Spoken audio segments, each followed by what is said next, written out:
फ़तेह क्लासेस में आपका स्वागत है। ये मेरी पहली वीडियो है। इस वीडियो के माध्यम से मैं महाभारत के उद्योग पर्व से संकलित विदुर नीति से कुछ श्लोकों का अध्ययन कर रही हूँ। आशा है आपको पसंद आएगी। देखिए, इसमें धृतराष्ट्र उवाच यानी धृतराष्ट्र जो हैं कहते हैं, जाग्रतो दहा मानस्य यत् कार्यम अनुपश्यसि तद ब्रूहि त्वं हि नह तात धर्म अर्थ कुशलो है असि।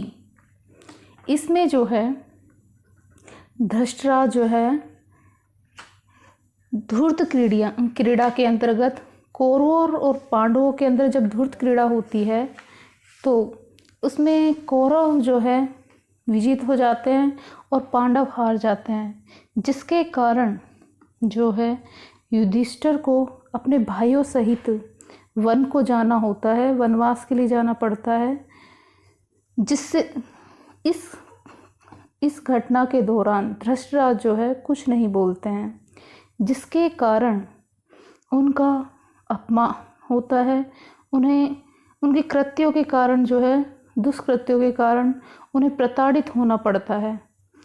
इस विदुर नीति के माध्यम से महात्मा विदुर जो है अपने ज्ञान के द्वारा, अपने नीतिपूर्ण कार्यों के द्वारा, अपने व्यवहार नीति, सदाचार, धर्म, सुख दुख प्राप्ति के साधन, त्याग करने योग व ग्रहण करने योग गुणों व कर्मों का निर्णय करने, त्याग की महिमा, न्याय के स्वरूप, सत्य एवं परोपकार, क्षमा, अहिंसा, मित्र के लक्षण, इन विषयों पर जो है विस्तार पूर्वक जो है इन्होंने अपने इस ग्रंथ में संकलन किया गया है।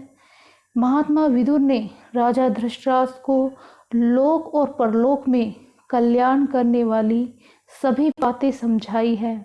विदुर नीति में मनुष्य को इस जगत में नैतिक जीवन की जीने की शिक्षा दी गई है, जिससे कि संपूर्ण मानव जाति का कल्याण हो सके।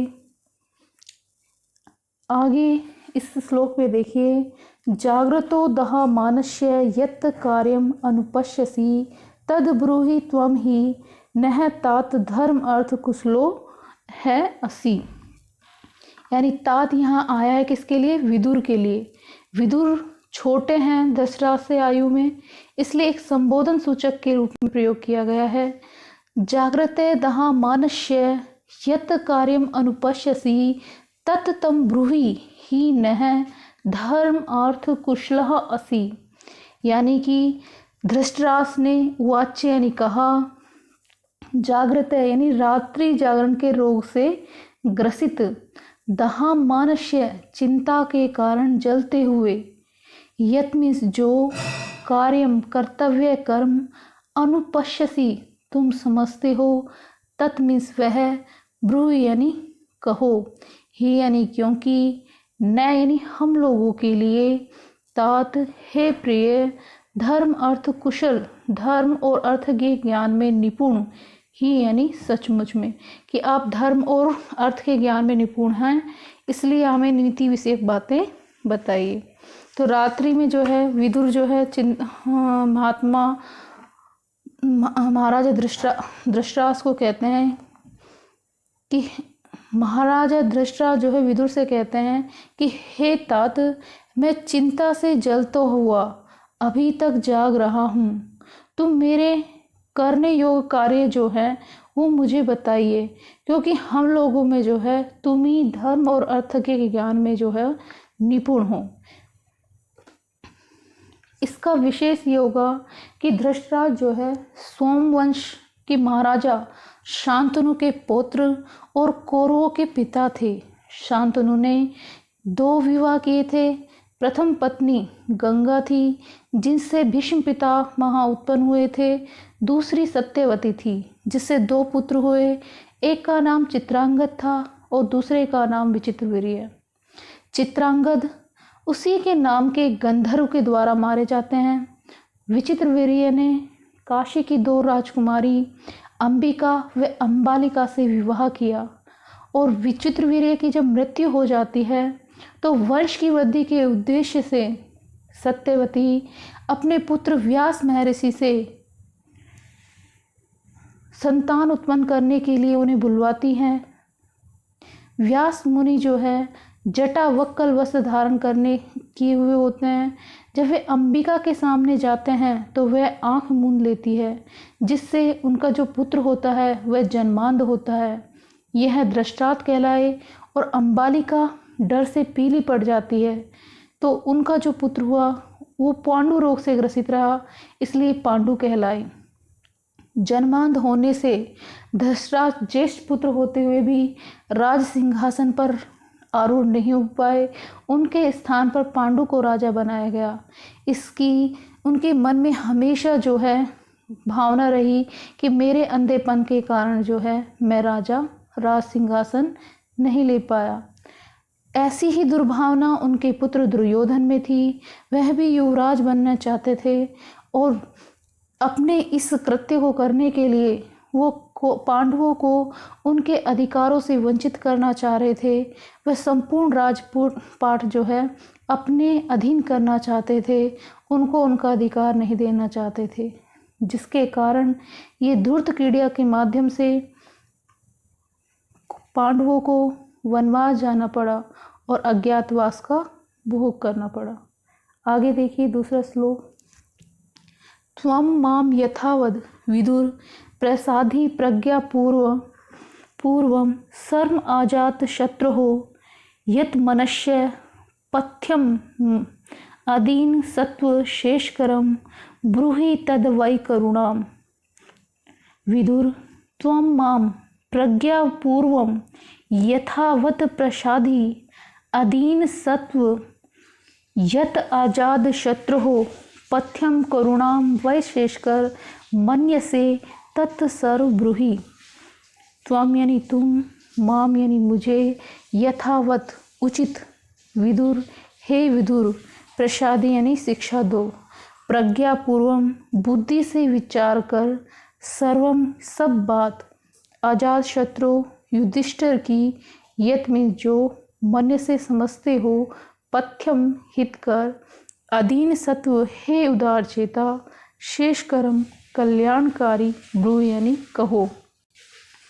तत् मीन्स वह, वय और करुणाम कुरुवंशियों की, कि हे विदुर तुम अपनी बुद्धि से विचार कर कर मुझे ठीक ठीक उपदेश करो। हे उदार चित्त वाले, तुम जो युधिष्ठिर के लिए हितकर और कौरवों के लिए कल्याणकारी समझते हो, वह सब बात मुझको अवश्य बतलाओ। यहाँ आजाद शत्रु का अर्थ है कि जिसका कोई शत्रु ना हो, और ये युधिष्ठिर के लिए आया है। करुणाम शब्द में जो है षष्ठी विभक्ति बहुवचन का रूप बना है करुणाम। अगला देखिए, पाप शंकी पाप मेवा अनुपश्यन प्रक्षामि त्वं व्याकुलेना आत्मनाहं तन्मेव कवे ब्रूहि सर्वं यथवत् मनिष्यतं सर्वम् आजात शत्रुः पाप शंकी पापम एव अनुपश्यन अहम त्वं व्याकुलेन आत्मा प्रक्षामि कवे यत् सर्वम् आजात शत्रुः मनीषितं तत् सर्वं मे यथावत् ब्रूहि। पाप शंकी अनिष्ट की आशंका करता हुआ, पापम एव सर्वत्र अनिष्ट ही अनिष्ट अनुपश्यन देखने वाला, प्रक्षामि यानी पूछता हूँ, त्वाम यानी तुमको, किसको, विदुर जी को, व्याकुल आत्मने व्याकुल चित्त से, अहम यानी मैं धृतराष्ट्र, तत् मीन्स वह, मैं यानी मुझे, कवे हे विद्वान, ब्रूहि यानी कहो, सर्वम यानी सब कुछ, यथावत ठीक ठीक, मनुष्यता अभिष्ट, सर्वम सभी बातें, आजाद शत्रु हो युधिष्ठिर की, कि हे विद्वान विदुर, मेरे मन में अनिष्ट की आशंका बनी रहती है, इसलिए मैं सर्वत्र अनिष्ट ही देखता हूँ। अतः व्याकुल हृदय से मैं तुमसे सब पूछ रहा हूँ कि आज़ाद शत्रु युधिष्ठिर क्या चाहते हैं, वो सब बातें मुझे ठीक ठीक बताओ। नेक्स्ट। विदुरवाच शुभम वा यदि वा पापम द्वेषम वा यदि वा प्रियम अस्पृष्ट स तस्य तद्ब्रूयाद यस्य न इक्षते पराभवम यस्य पराभवम न इक्षते तस्य शुभम वा यदि वा पापम द्वेषम वा यदि वा प्रियम तत् सर्वम अपृष्ट ब्रूयात। शुभम यानी मंगल, वा यदि वा अथवा, पापम अनिष्ट, द्वेषम शत्रु, वा यदि वा अथवा, प्रियम मित्र, अपृष्ट बिना पूछे हुए, तस्य उसको, तद मीन्स वह, ब्रूयात यानी कह दें, यस्य यानी जिसका, न इक्षते नहीं चाहते, पराभवम हार या अवनति। कहने का तात्पर्य यह है कि विदुर ने कहा कि मनुष्यों को चाहिए कि वह जिसकी पराजय नहीं चाहता उसको बिना पूछे भी कल्याण करने वाली या अनिष्ट करने वाली अच्छी या बुरी जो भी बातें हैं बता देनी चाहिए। यदि आपके हृदय में किसी का भलाई करने की इच्छा है तो आप उसका भला चाहते हैं तो उसके लिए हितकारी व अहितकारी जो भी बात है उन्हें बिना किसी झिझक के कह देना चाहिए। उस इंसान को अंधेरे में नहीं रखना चाहिए।